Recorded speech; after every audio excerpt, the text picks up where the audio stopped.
Shalom semuanya, selamat pagi saudara-saudara, saudari-saudari sekalian yang di dalam Happy Short Family. Kita ketemu lagi dalam renungan hari ini. Sebelum kita memulai renungan, kita akan berdoa terlebih dahulu. Bapa yang di surga, terima kasih Tuhan untuk waktu dan kesempatan yang Kau berikan buat kami satu hari lagi. Kami boleh ada Tuhan, boleh menjalani hari ini Bapa. Biar kiranya penyertaan-Mu menyertai kami sepanjang hari dari pagi hingga kembali malam Tuhan. Kami gak bisa hidup tanpa-Mu Bapa. Terima kasih Tuhan, kami menyerahkan doa kami, renungan kami pagi ini ke dalam tangan-Mu. Haleluya Yesus, amin. Shalom semuanya. Saya bersyukur dan bersukacita kalau kita masih ketemu lagi satu hari ya. Berarti Tuhan masih percayakan kita satu hari lagi di dalam kasih karunia Tuhan. Saudara, hari ini saya mau menceritakan satu kesaksian yang saya alami bersama dengan suami saya. Nanti setelah itu baru saya kasih renungannya ya. Oke. Jadi kejadiannya dua minggu lalu saudara, 2 minggu lalu kurang lebih di hari Minggu ya, 2 minggu yang lalu kurang lebih saya pulang dari Jakarta itu udah malam, jam 6 kurang lebih jam setengah 6 lah, jam setengah 6 di tol itu sampai di daerah Bekasi Timur ke Cikarang ya kalau saya nggak salah ingat itu ya. Itu tuh hujan deras banget, sederas-derasnya. Padahal itu kan jalan tol Jakarta Cikampek itu kan banyakan kena kolong ya, maksudnya ketutupan. Nah, tapi air kan tetap ada di jalan tolnya kan, menggenang di jalan tolnya kan. Nah, jadi kita lagi jalan tuh, kecepatannya lumayan lah, sekitar 60-70 km per jam. Di samping kita itu ada bus ya, di samping kita tuh ada bus besar ya, bus pasti besar ya, busnya ya pokoknya busnya lumayan besar, bukan kelas Metro Mini tapi dia segede-gede Damri gitu ya, bus Damri itu, dan sama-sama sedang melaju dalam kecepatan yang cukup tinggi. Memang nggak cepat sampai 100 karena itu hujan besar banget gitu kan. Jadi kita melaju dengan kira-kira 60-70 km per jam kurang lebih, karena kita hampir beriringan. Nah, entah bagaimana kita ngelewatin genangan air yang gede lah ya istilahnya. Jadi kita tuh ada di sisi paling kanan di jalan tol itu, kita sisi paling kanan itu jalur yang paling cepat. Nah, busnya itu ada di samping kita, di sebelah kiri kita. Nah, waktu kita jalan beriringan gitu, itu jarak antara bus sama kita tuh nggak terlalu jauh, istilahnya sisi-sisiannya tuh nggak terlalu jauh gitu kan, nggak terlalu jauh. Terus tiba-tiba ada genangan air besar dan bus itu ngelindes genangan air besar itu kan. Kita kan di sebelah dalam.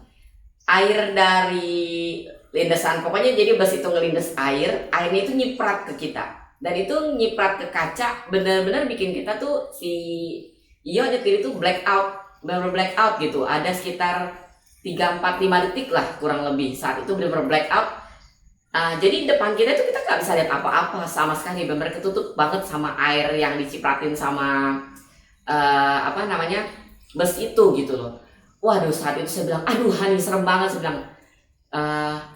Terus tapi si Iyo sampai, aduh gawat dibilang, itu serem banget nih dibilang.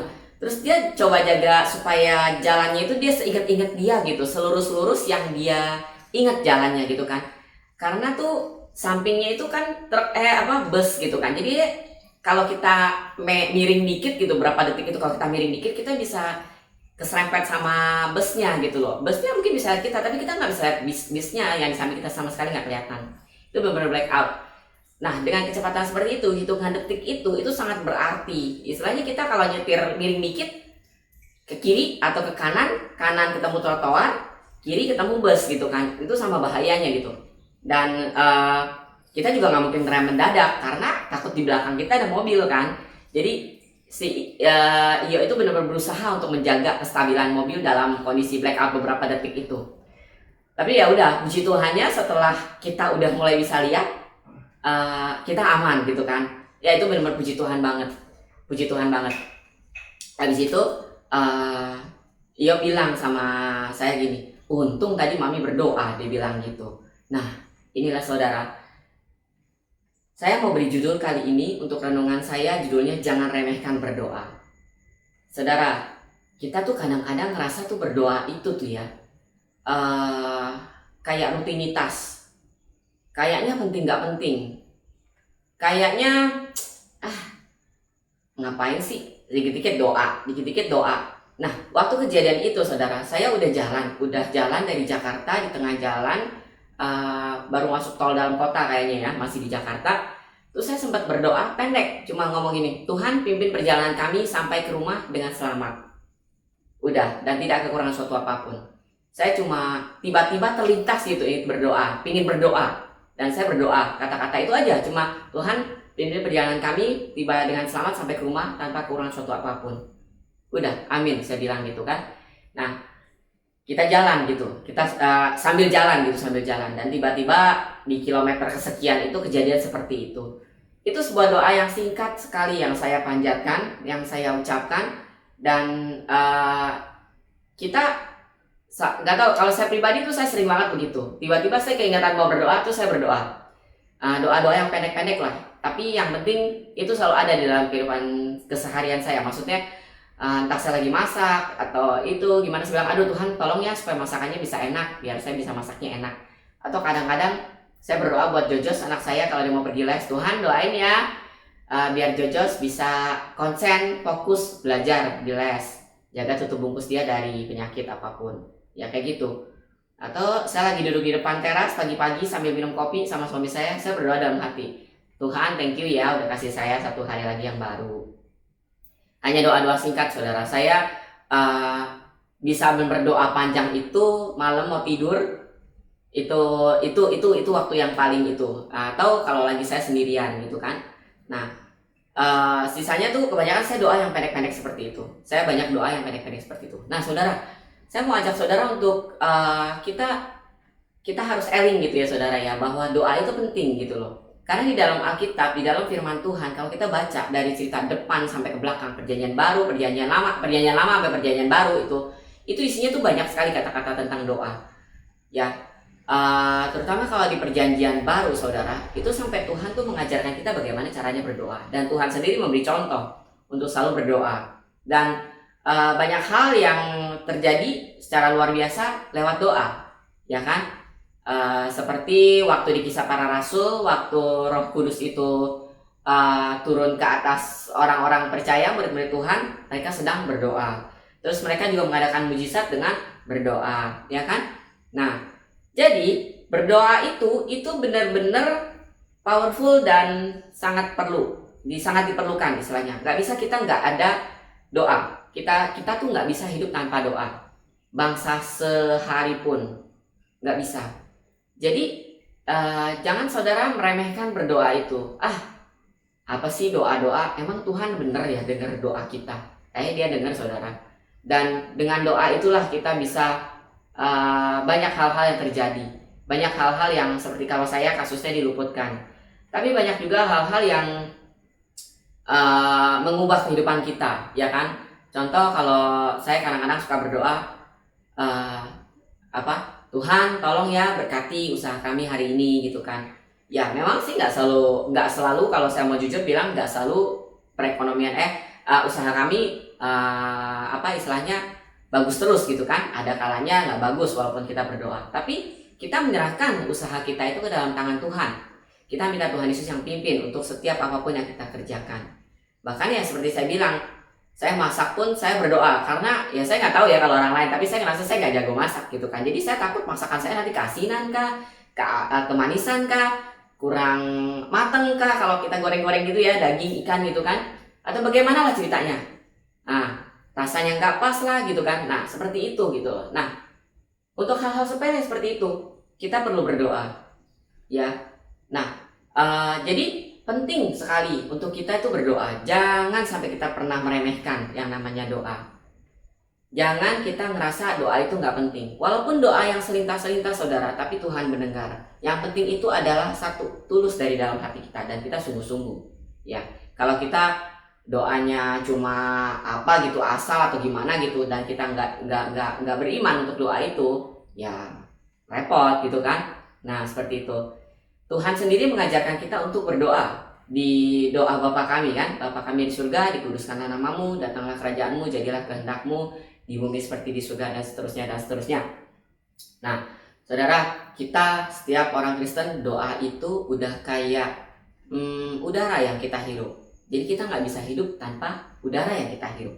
Kalau kita nggak hirup udara, kita sesek ya. Nah, begitu juga dengan doa. Kalau kita nggak berdoa, itu kita hidupnya tuh kita nggak, istilahnya harusnya tuh kita ngerasa nggak yakin untuk melangkah, karena kita nggak tahu di depan kita itu ada apa. Dan kita mesti minta pagi-pagi, Tuhan tolong ya pimpin kehidupan kami. Kami tuh nggak punya kuasa sama sekali atas hidup kami.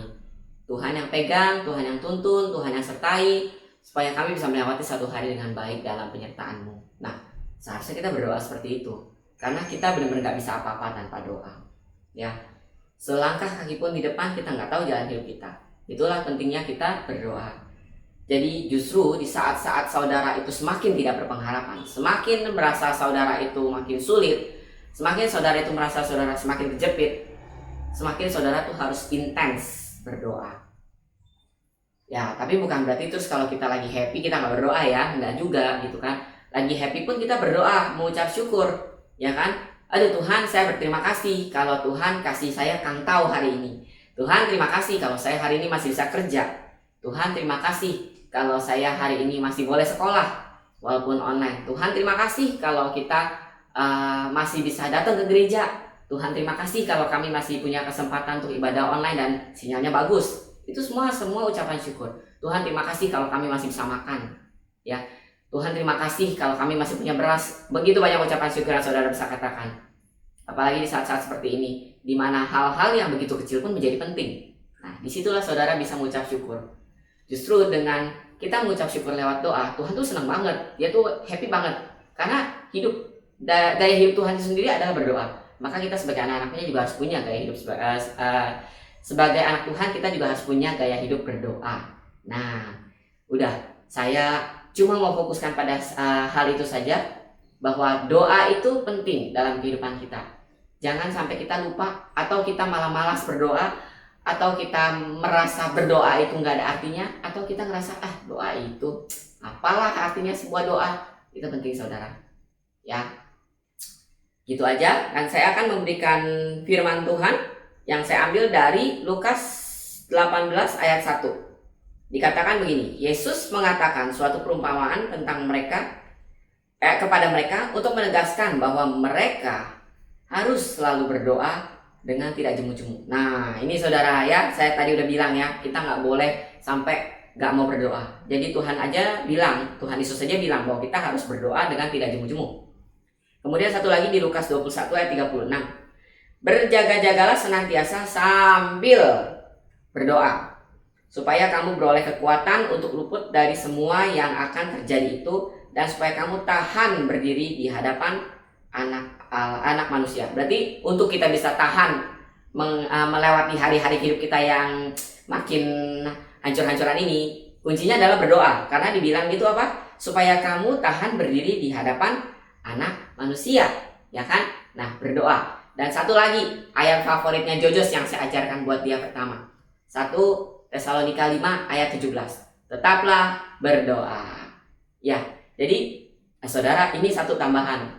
Dari kecil anak-anak itu benar harus diajar untuk suka berdoa. Jojos mungkin bisa menghafalkan ayat ini. Dia ayat pertama yang dia hafalkan, ayat mas pertama yang dia hafalkan di umur dia 2 tahun. 2 tahun itu adalah ini, 1 Tesalonika 5 ayat 17. Tetaplah berdoa. Nah, tapi pada kenyataannya dia nggak suka berdoa. Dia bilang, papi mami doa lama. Nah, karena dia anak kecil.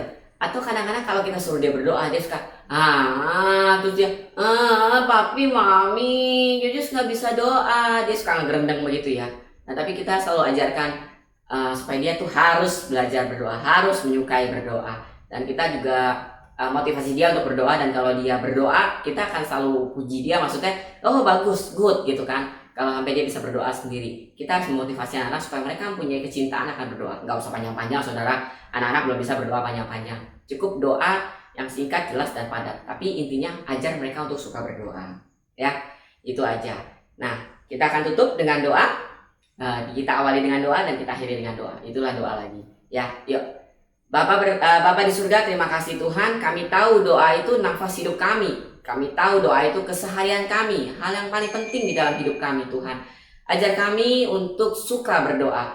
Untuk tidak jemu-jemu berdoa Tuhan. Untuk senantiasa berdoa dalam kehidupan kami. Kapanpun, dimanapun, apapun yang terjadi Tuhan, kami akan berdoa. Baik kami dalam keadaan susah, senang, sedih atau apapun Bapak. Marah sekalipun Bapak. Ajar kami untuk senantiasa berdoa Tuhan. Dan Bapak ajar kami juga kalau buat kami yang punya anak-anak, supaya kami justru tidak membuat anak-anak kami malah malas berdoa, tapi kami justru memotivasi mereka untuk lebih suka berdoa Tuhan. Kami tahu Tuhan, Engkau menyukai kami ketika kami berdoa juga Tuhan. Terima kasih Bapak, segala bagi namamu, Haleluya Yesus, amin. Ya, terima kasih saudara untuk hari dan waktu yang diberikan kepada saya. Tuhan Yesus memberkati. Shalom.